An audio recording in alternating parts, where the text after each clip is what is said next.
Hey, what's going on? Luke here in another State of Origin video. Probably going to be my last sort of State of Origin video of quite some time. Obviously, the series is wrapped up. Queensland win the series 2-1. New South Wales come out and won game 3. And that's what I'm kind of going to be talking about is just the series overall. And just the disappointments as a New South Wales fan, in particular after seeing game 3. And it sounds so strange to be like, your team won. Like, why are you not happy about it? And I am happy. I think New South Wales fans are very, very happy. We're elated that we won the game. But I touched on it in yesterday's video. I hope that this game, like a dead rubber game in front of the home crowd, possible send-offs for players, guys getting returns to the Origin Arena. It was kind of like a feel-good moment, right? I hope that this doesn't mask the change that New South Wales need to make. I feel like if we come out next year and we still have Brad Fittler as the coach and, Breeny's still there and they're still on TV talking about the selections and Nathan Cleary straight back in the side, Jerome Malloy maybe. If we go out and we just go straight back to what we did, I think that's a disservice to New South Wales, a disservice to the New South Wales jersey, to the sky blue. I think we need to make changes still. And I think last night, or 2 nights ago I should say, I think that was the perfect example of why the changes to be made, because New South Wales actually made changes and they were kind of forced changes with injuries and also just the fact that the performance just hasn't been there in the first couple of games. They didn't get away, they didn't get lucky in game 1 or game 2. And then go to game 3 and be in the decider, which I think in previous years we've come out and we've got towed up in one game, we've gone back, we hit back in front of the home crowd usually, and then we go to the decider and we lose the decider. That seems to be the common theme for New South Wales, and it's kind of like the home crowd always seems to mask it, and we always seem to win in New South Wales. So, the game the other night, that's the game that we always win anyways. It's the other games that's the problem. When there's no home crowd behind us and things are going tough, that's where we seem to struggle. The other night's game kind of went exactly how a lot of these players usually play at club level, I will say. Mitchell Moses, Parramatta have always been talked about being flat track bullies. Cody Walker a little bit the same. That sort of stuff. Tedesco was sort of back to his best, but it was against a weaker Queensland side. I know on paper they were the exact same, but motivation-wise just wasn't there. Everything kind of said New South Wales were a good chance of winning this one. And that's why, when the game was first there, I was like, nah, can't be arsed. We're already down 2-0. Who cares about this game? Then it came to sort of game day, and I was like, ooh, change of heart here. I can feel a New South Wales win. All the whole week, since the lead up of game 2, I said Queensland will win. Then it came to game day, and I was like, everything's kind of going New South Wales favour, in my opinion, in terms of just how the side's picked and how the side's laid out, and obviously Queensland have already won it. There hasn't been a whitewash in 13 years, something along the lines of that. So everything kind of went towards New South Wales winning. So them actually winning in a good fashion, it's not exactly a shock. I think I even said that, if New South Wales won, it wouldn't shock me. And then definitely on the video I did on the day of, I kind of gave all the reasons why New South Wales can win, and pretty much all the reasons that I gave came to fruition. It ended up happening. The forwards are very good. They were the difference.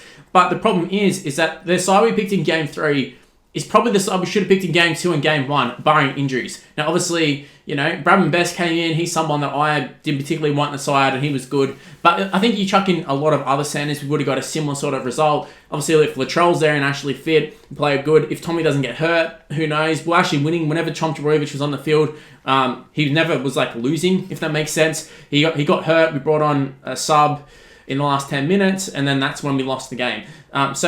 There's a lot of what ifs, and I feel like that's the frustrating thing as a New South Wales fan. It's just the what ifs. What if we didn't pick Jerome Malloy in game 1 and game 2? So many people said don't pick him. He's just there for Nathan Cleary as a partner.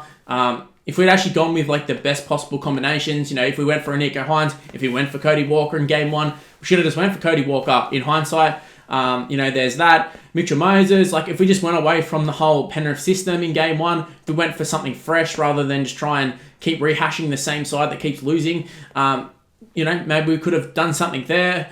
There's just, like I said, there's so many what ifs, and I think that was always going to happen if New South Wales won. And it also creates the dilemma going into 2024 for the what ifs of what if Brad Fittler stays on? What if Alexander's still there? Who do you bring in? There's so many questions about New South Wales, and I don't think last night really solved too much, because it's Mitchell Moses came in, played amazing, but Nathan Cleary's there. It's not like Nathan Cleary got dropped. He just was injured. So does Nathan Cleary come back in? Because generally, Penrith are always going to be up there. Para's always going to be up there. But at Clubland, Nathan Cleary is always, he's the man. So they seem to pick him off club games. So Does he come straight back in? Does Jerome Luai come back in if Nathan Cleary's there? Cody Walker's aging, so was this just like a one-off? Was this kind of similar to, I think like Brett Kamali came in back in like 2010, super old, just came back in for one last game, they ended up winning, wasn't there the next year, pretty sure. Kind of like a save the whitewash sort of pick. Was it sort of that move? Because we haven't really picked for the future. Bradman Best was really, really good, but ideally, like Trebojevic and Latrell are going to be your centers if they're fully fit. But then at the same time, do you just go for an out-and-out center? Because his defense was outstanding. Does Tommy play on the wing or something? Like, I think you can try and shift them into a lot of positions. But it created a lot of questions, a lot of question marks, and a lot of question marks going forward and also looking back as well, just in terms of, why has Cameron Murray not got a shot? Like, I know Isaiah Yeo been the lock of the season for the last, 2 or 3 years, something along the line to that, but this is something that a lot of people have been saying, is that Isaiah Yeo stiffened the attack, and even when he came on and actually played lock, it stiffened the attack. It's exactly what happened. There's no other way you can put it. I know Penrith fans probably won't be happy to hear that, but I think that's the reality of the situation. Colin Matangi got to go, which is something that a lot of people wanted. Obviously, it showed the value of Jake Trbojevic, who got dropped last year. Addo Carr showed his value, he got dropped last year. A lot of the guys who have been dropped, Campbell Gillard's another one, I thought he looked outstanding. A lot of the guys who got dropped and kind of got forced back into the side just through injuries and, no other options, they were the ones who came in and looked the best. So it's crazy to me that, like, I really hope that the media doesn't spin a narrative that Brad Fittler should get retained, because I said this in the lead up, Queensland's best thing would be they come out and lose this one, and then they create this dilemma of like, well, we just won the last one. Do we give Brad Fittler one more chance? And it's like, bro, he's lost the unlosable series. He's lost many after that. He's still got to go. He's got to go. The selection's got to go. The selection team, like Brendy, like Greg Alexander, they've all got to go, man. We need some fresh blood. We need something fresh.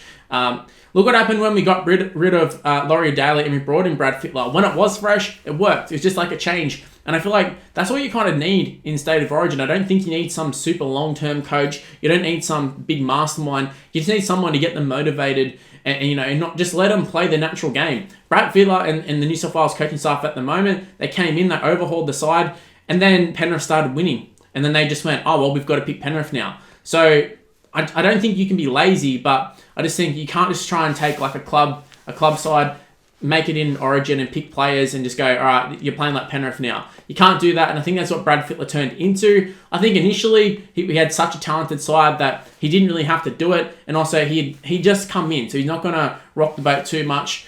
He just let the players sort of do their own thing, and we sort of got away with it. Then when he'd been around there for a while, he established himself. I think that's when it turned to shit. And, his little toss-up selections, like his little random selections like Tavita Pangai and stuff, you can't forget about that. For every Bradman Best that actually worked out, and even Safides and stuff, I thought Safidi was really good. Every time, like he plays for the Knights and you go, nah, average. Then he goes and plays for New South Wales and you go, this guy's one of the better props. Just seems to happen for both the Safidi boys. And there's guys who Freddie took a punt on. Some of them have worked, some of them have not worked in the slightest, but I don't think you can pick Brad Fittler. I really don't. I still think he's a clown. I still think he's a terrible coach. I think he got away with it. And also, I think the fact that it was dead rubber, just like, you can't look into this game too much. And I know the temptation's there. And it was strange watching Queensland celebrate. And it was like, oh, well, we won. Like, I don't really care. Like, that's what it felt like. They still went up, did a speech, thanked the crowd cheered. It wasn't like this, like, shattered sort of feeling. It was like, all right, relief, we won. But the reality is we lost 2-1 and we need to make changes. So, look, let me know in the comment section below, what changes would you make? Would you go with a very similar side to what we just fielded? I personally think forward pack-wise, we got it right. The backs, we got it right. Haas got it right. I think we got it right in terms of this game. Going forward, though, I don't know if Cody Walker's your man. He was man of the match, but he's going to be older next year. So, do you pick him purely to win next year? Do you bring in a Nico Hines? Do you bring in a Matt Burton, someone like that? I don't know. But look, I think there's plenty of question marks, a bit of a dilemma for New South Wales at the moment, even in terms of who the next coach is. But it's also exciting times too, because I think we've got enough talent to obviously show that we can smack Queensland if we need to. It's just a matter of getting that desire for every single game and getting the best out of them. Anyways, I'm going to wrap things up here. Hopefully did enjoy that one. A little bit of a rant. I just wanted to sort of point out the fact that, like, don't let this mask it. We won one game, and it was a dead rubber, and it meant nothing. And it was a home game as well, which is generally the game that we win every series. So, like, don't let this last game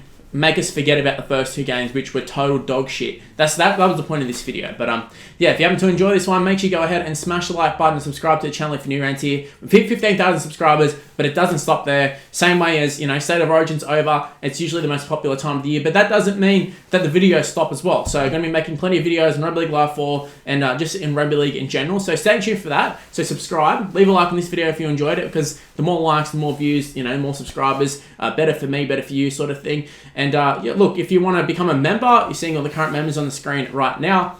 You can go ahead and do so. We've got a fair few members at the moment, probably the most I've had in quite some time. Shout out to Aurelius for donating memberships. But yeah, you guys have been supporting me massively financially in super chats and members. The super chats were on the screen as well. Shout out to every single one of you guys who've been doing that. Also, my social media is on the screen. It's Mr. Luke on YT. Go ahead, give me a follow, give me an ad. Instagram would be nice. We'd love to hit 1,000 on there. TikTok's also where it's at. Been posting on that a fair bit. But look, I'm going to wrap things up here. Probably the end of State of Origin talk for a little bit. But look, stay tuned for more content, and I'll see you in the next one. See yous.